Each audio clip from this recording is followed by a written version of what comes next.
नमस्कार विद्यार्थी मित्रों, आपका हमारे YouTube चैनल पे स्वागत है। अभी तक आपने हमारा चैनल सब्सक्राइब नहीं करना चाहिए, सब्सक्राइब कर दीजिए और बेल आइकन दबाना भूलें नहीं। आज हम बात हसन स्कूल वर्दी बनाने के लिए दो प्रकार का कपड़ा खरीदता है। इनमें कमीज के कपड़े का भाव 50 रुपए प्रति मीटर तथा पतलून के कपड़े का भाव 90 रुपए प्रति मीटर है। वह कमीज के प्रत्येक 3 मीटर कपड़े के लिए पतलून का 2 मीटर कपड़ा खरीदता है, तो वह इस कपड़े का क्रमशः 12 तथा 10% बेचकर 36,000 रुपए प्राप्त करता है। तो उनमें से पतलून के लिए कितना कपड़ा खरीदा? तो यहाँ पे लाभ हो रहा है, उसने कापड़ खरीदा है, कपड़ा खरीदा है पतलून और कमीज के लिए, और कितने परसेंट से लिया है वो भी दिया, लेकिन उसका कितना कपड़ा लिया वो नहीं दिया। तो हमें जो नहीं दिया उसको ज्ञात करना है, तो उसको मान लेते हैं। तो माना कि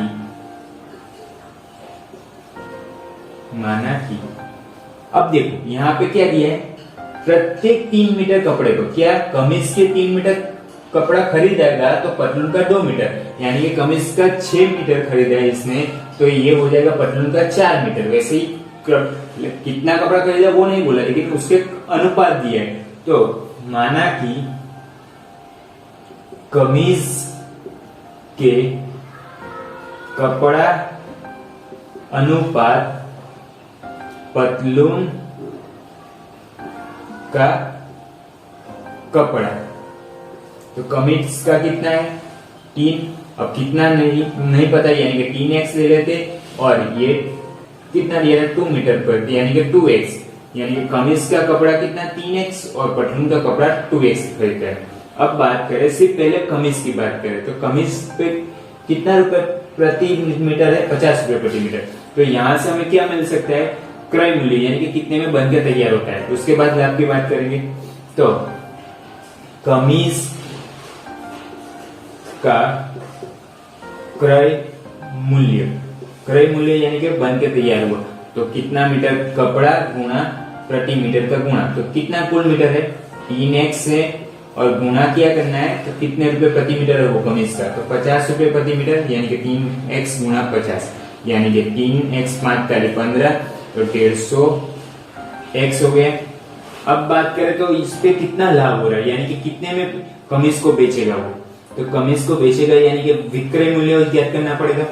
तो कमीज का विक्रय मूल्य, अब विक्रय मूल्य पर कितने परसेंट से लाभ दिया है हमें, 12% से लाभ दिया है कमीज पे, तो 12% पे लाभ लेगा, तो उसका एक सूत्र ही है 100 प्लस ये लाभ का दर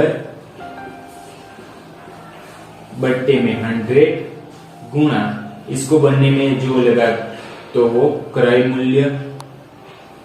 अब 100 प्लस लाभ का दर, लाभ कितना हुआ है उसको, लाभ का दर, तो कितने लाभ प्रतिशत लाभ से दर से हो रहा है, तो 12% है ना, क्रमशः बोला, यानी कि पहले कपड़ किसकी बात है, कमीज की, यानी कि 12% उस पे लाभ हो रहा है कमीज पे, बट्टे में 100 गुणा क्रय मूल्य, किसका क्रय मूल्य, तो कमीज का, तो 150x तैयार हुआ था इतने में, अब कितने में बेचेगा वो ज्ञात कर रहे हैं ना हम लोग।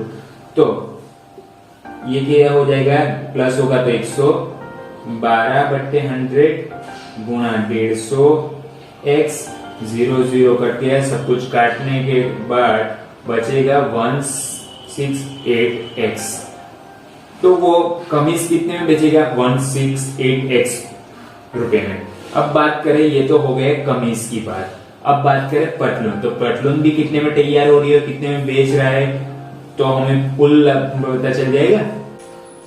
तो पतलून कितने में तैयार हो रही है, तो पतलून का क्रय मूल्य ज्ञात करना पड़ेगा, कितने में तैयार हो रही है, तो क्रय मूल्य ज्ञात करना पड़ेगा। तो पतलून कितने मीटर है हमारे पास 2x, और पतलून का कपड़ा गुणा कितना रुपए प्रति मीटर है, तो 90 रुपए प्रति, तो इसका गुणा करोगे 9 2 18, यानी कि 180x, तो ये हो गया पतलून का क्रय मूल्य। अब बात करें तो कितने परसेंटेज लाभ हो रहा है पतलून पे, 10%, यानी कि 10% पतलून 10% लाभ पर पतलून का विक्रय मूल्य, पतलून का विक्रय मूल्य। अब मेरे पास क्रय मूल्य है, उसमें मुझे 10% लाभ लेना है, उसके सूत्र ही है। तो 100 प्लस कितना परसेंटेज हमें उस पे लाभ लेना है, तो 10% लाभ लेना है, वो यानी कि लाभ का दर बट्टे 100 गुणा कितने तैयार हुआ, यानी कि क्रय मूल्य यानी 180x। इसका प्लस करोगे तो ये हो जाएगा 110 बट्टे 100 गुणा 180x। ये 0 कट गया, ये 0 कट गया और बचा क्या, तो 198x। अब 12% कमीज पर लाभ लेकर वो विक्रय मूल्य कितना 168x रुपए में वो कमीज को बेचेगा, तब 12% लाभ होगा। और पटलून को 10% लाभ के लिए 198x रुपए में बेचेगा। अब हम प्रश्न में क्या दिया है कि 36,600 रुपए। मैंने प्रश्न आगे शुरुआत में थोड़े गलती से 36,000 ही बोला है, लेकिन 36,600 रुपए प्रश्न में उसको कुल मूल्य मिलता है, यानी कि कमीज को बेचने पर कमीज का विक्रय मूल्य प्लस कितना, पटलून का विक्रय मूल्य, पटलून का विक्रय मूल्य, इन दोनों को बेचकर उसको 36,600 रुपए मिलते हैं। अब इसका कितना है 168x प्लस इसका कितना है 198x बराबर 36,600। अब क्या करेंगे, इनका प्लस करोगे तो 366x बराबर 36,600, x बराबर वो गुणा में इससे भाग में जाएगा, 36,600 बटने में 366 कट गया तो बचा क्या सिर्फ 100, तो 100 रुपए मीटर। तो ये क्या मीटर। अब हमने शुरुआत में पतलून का कपड़ा हमें ज्ञात करना है, तो पतलून का कपड़ा क्या माना था, पतलून का कपड़ा बराबर हमने 2x माना था, तो 2x यानी कि 2 इंटू x, x कितना है 100 मीटर, यानी कि 2 गुणा 100 200 मीटर, यानी कि हसन ने कितना कपड़ा खरीदा होगा, तो हसन ने 200 रुपए मीटर कपड़ा खरीदा होगा। किसका, पतलून का। सिर्फ पतलून का पूछा है। इसी तरह आप x की वैल्यू कमीज में रख के कमीज का भी ज्ञात कर सकते हो। प्रश्न 8, हिरणों का एक झुंड का आधा भाग मैदान में चल रहा है और शेष का 3/4 भाग पड़ोसी में खेल कूद रहा है, तो शेष बचे 9 हिरणों का एक तालाब में पानी पी रहे, तो झुंड के हिरणों की संख्या ज्ञात कीजिए। ये प्रश्न समझने के लिए आपको मैं एक आकृति ड्रॉ करूंगा, उससे ज्यादा समझ में आ जाएगा। ये कुल हिरण की संख्या है, कुल हिरण है, यानी कि हिरणों झुंड है, वो सब मिलके इसमें। अब क्या बोला है कि हिरणों के झुंड का आधा भाग, यानी कि ये झुंड है उसके आधा भाग हुआ, तो ये कुल x ले लो मैं, कुल x है, तो इसका x का आधा भाग यानी कि x/2, और ये कितना बचा शेष, तो शेष कितना बचेगा, कुल x है, इसमें से x/2 माइनस कर दिया, वो शेष हो गया, ये शेष, और ये x/2 क्यों, क्योंकि आधा भाग है, हो गया। अब आगे प्रश्न पढ़ते हैं। तो शेष बचेगा 3/4 भाग, यानी कि ये शेष है उसका 3/4 भाग, यानी कि ये शेष था हमारा, उसका 3/4 भाग क्या कर रहे हैं, तो पड़ोस में खेल कूद रहे, ये खेल कूद रहे, ये मैदान में चल रहे। अब बचा कितना, 9 बचा। अब कुल हिरण क्या हो गए, तो कुल हिरण मुझे कोई पूछे तो कुल हिरण में ऐसे बोल सकता हूं कि कुल हिरण यानी कि आधा क्या कर रहे, तो आधा मैदान में चल रहे, यानी कि आधा यानी कि x/2, इसको ऐसे लिखते हैं, मैदान वाले हिरणों की संख्या प्लस बाकी का शेष बचा, तो शेष का 3/4। अब शेष बचा पहले लिख देते, शेष बचा। अब देखो मैदान वाले तो है ही, अब शेष वाले में भी क्या है, तो शेष बचे भाग में तो 3/4 भाग तो उसका क्या कर रहे हैं, तो 3/4 भाग पड़ोस में खेल रहे, शेष का 3/4 भाग पड़ोस में खेल कूद रहे, और बाकी बचे 9। ये हो गए कुल हिरणों की संख्या। अब समझ में आए। अब इसकी में कीमत रखते कैसे, तो पहले तो हिरण की संख्या ही नहीं पता है तो हम मान लेते हैं। तो एक हिरणों की संख्या हमने क्या मानी थी, x, यानी कि माना कि हिरणों की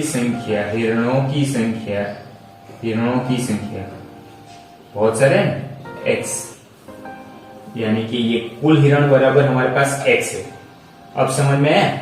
अब मैदान वाले हिरण कितने हैं, मैदान वाले हिरण यानी कि मैदान वाले हिरण है हमारे पास x/2 प्लस 3/4 शेष भाग का। तो 3/4 शेष भाग क्या है, x माइनस x/2 और बाकी के 9 हिरण है। अब इसको हल करेंगे, उसको इसमें से x मिलेगा तो वहां से हम हिरणों की संख्या ज्ञात कर सकते हैं। इसको हल करेंगे तो ये हो गया x/2। अब 3/4 ये x गुणा 2 2x minus x/2 plus 9 x/2 x is equal to x/2 3/4 2x में से एक x चला गया यानी x बचा और y2 प्लस 9। अब क्या करेंगे, इसको अंदर अभी भी गुणा हो सकता है तो इसको गुणा कर देते हैं x/2 प्लस 3 गुणा x 3x 4×2 8 प्लस 9। तो एक काम करते हैं, 9 को उस तरफ भेज देते और x को इस तरफ ले आते तो वहां से भी हल हो सकता है। तो 9 उस तरफ गए यानी कि -9 x/2 प्लस 3x/8 और x इस तरफ है यानी कि -x। अब यहाँ पे 9 में से मुझे माइनस निकालूंगा तो इस तरफ वाले जहां पे प्लस है वो माइनस हो जाएंगे, माइनस वाले प्लस हो जाएंगे। और 9 बराबर -x/2, ये प्लस वाला ये भी -3x/8, ये प्लस वाला इसलिए माइनस हुआ और ये प्लस वाला माइनस वाला यानी प्लस हो गया प्लस x। अब एलसीएम लेंगे तो एलसीएम कितना आएगा, 8 ही आएगा एलसीएम। तो 9 बराबर 8 लाने के मुझे यहाँ पे ऊपर नीचे कितना करना पड़ेगा, 4 से गुणा करना पड़ेगा, 4 गुणा होता है तो -4x/8। अब सभी का 8 ही आएगा यानी कि एक ही बार लिख देता हूँ, एलसीएम 8 आता है यानी कि अब 8 तो ही इसके पास यानी कि 3x को 1 के साथ ही गुणा करना पड़ेगा, 8 है तो अब यहाँ पे बट्टे में एक ही है तो 8 लाने के ऊपर नीचे 8 से गुणा करना पड़ेगा यानी कि 8 गुणा तो प्लस 8x।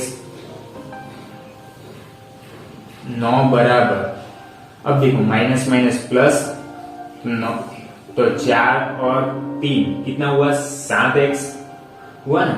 तो ये हो गए 7x माइनस माइनस बड़ी संख्या का चिन्ह प्लस 8x बट्टे में 8। 8 और 7 कितना हुआ तो प्लस और माइनस माइनस होता है यानी कि बड़ी संख्या का चिन्ह तो 8 में से 7 दिया यानी कि x बचा बट्टे 8 बराबर 9 यानी कि x बराबर क्या हो जाएगा, x बराबर 9 गुणा 8 9 गुणा 8 यानी कि 72।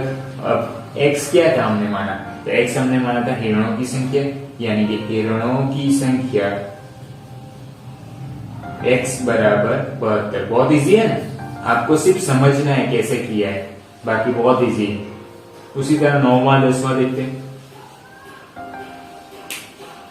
प्रश्न 9, दादाजी की आयु अपनी पोत्री की आयु से 10 गुनी है। यदि उसकी आयु पोत्री की आयु से 54 वर्ष अधिक है तो उन दोनों की आयु ज्ञात कीजिए। अब हमें पहले तो किसी दो में से एक को मान लेते, तो मान लेते हैं पोत्री की आयु। तो पोत्री की वर्तमान आयु बराबर x वर्ष मान लिया मैंने। तो दादाजी की आयु कितनी हो जाएगी, दादाजी की माना कि पोत्री की वर्तमान आयु बराबर x है तो दादा की आयु कितनी हो जाएगी वर्तमान आयु। अब वाक्य पढ़ो, तो पोत्री की आयु से 10 गुना कर दिए यानी कि 10 गुना पोत्री की आयु तो 10, तो पोत्री की आयु तो x है यानी कि 10x वर्ष हो गई। अब दूसरा वाक्य, उसकी आयु पोत्री की आयु से 54 वर्ष अधिक है। किसकी, दादाजी, यानी कि दादा की आयु बराबर पोत्री की आयु से 54 वर्ष अधिक, यानी कि 54 प्लस करेंगे तो दादा की आयु कितनी है 10x है और पोत्री की आयु कितनी है x उसमें प्लस 54 वर्ष ऐड करने। अब इसको हल करेंगे तो हमें x मिल जाएगा। तो x वाले को एक तरफ कटेंगे, 10x, इस तरफ x है यानी कि माइनस एक्स प्लस 54, 10 में से 9x बराबर 54, तो x बराबर 54/9, तो 6 9 54 यानी कि x बराबर 6। तो x क्या था हमारी पोत्री की आयु, यानी कि पोत्री की आयु बराबर 6 वर्ष, और दादा की आयु कितनी हो जाएगी, दादा की आयु बराबर 10 गुना x यानी कि 10 इंटू 6 यानी कि x की 6 रखा ना, तो 10 गुना 6 60 वर्ष, यानी कि दादा की आयु 6 और पोत्री की पोत्री की आयु 6 और दादा की आयु 60 वर्ष है। बहुत इजी। उसी तरह 10वां प्रश्न देखते हैं।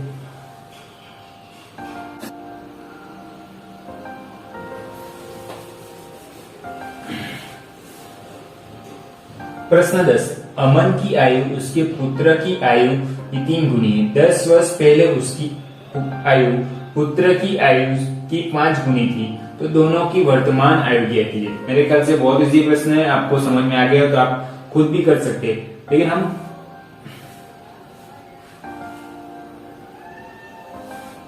प्रश्न 10, अमन की आयु उसके पुत्र की आयु की 3 गुनी है। 10 वर्ष पहले उसकी आयु पुत्र की आयु से 5 गुनी थी, तो दोनों की वर्तमान आयु क्या थी। जो नहीं पता है वो ही मान लेते हैं, तो वर्तमान आयु को मान लेंगे। तो सबसे छोटा कौन है, तो अमन का पुत्र, तो अमन के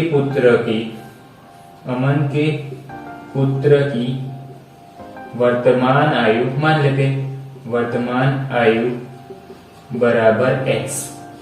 तो अमन की आयु क्या हो जाएगी, अमन की वर्तमान आयु, अमन की वर्तमान आयु, तो हमें पहले ही वाक्य में बोला है कि अमन की वर्तमान आयु पुत्र की वर्तमान आयु से 3 गुनी है, यानी कि पुत्र x वर्ष का हो तो उससे 3 गुना कौन है, तो अमन की है, यानी कि 3x वर्ष।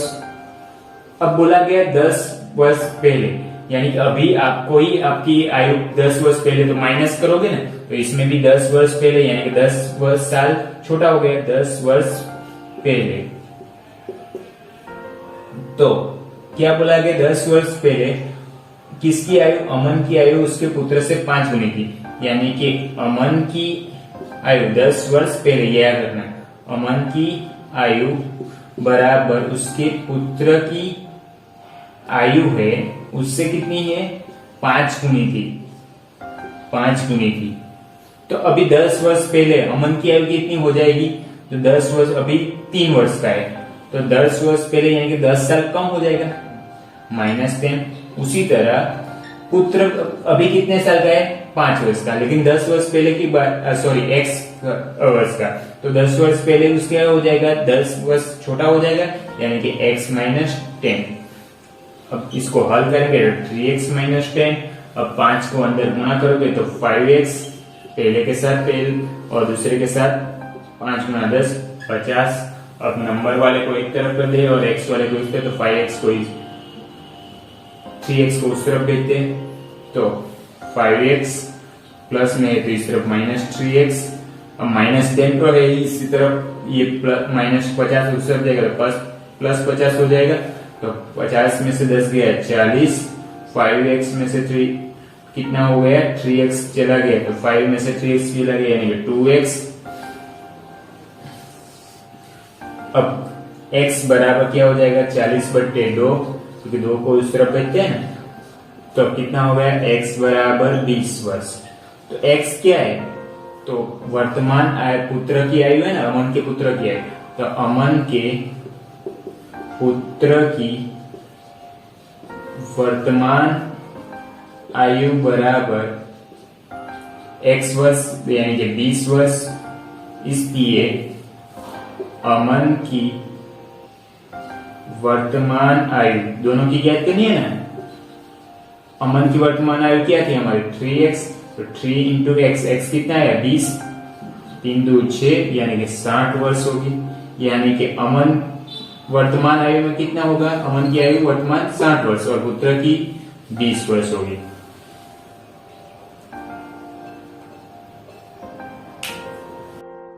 वीडियो पसंद आया तो उसे लाइक, कमेंट और शेयर जरूर कीजिए।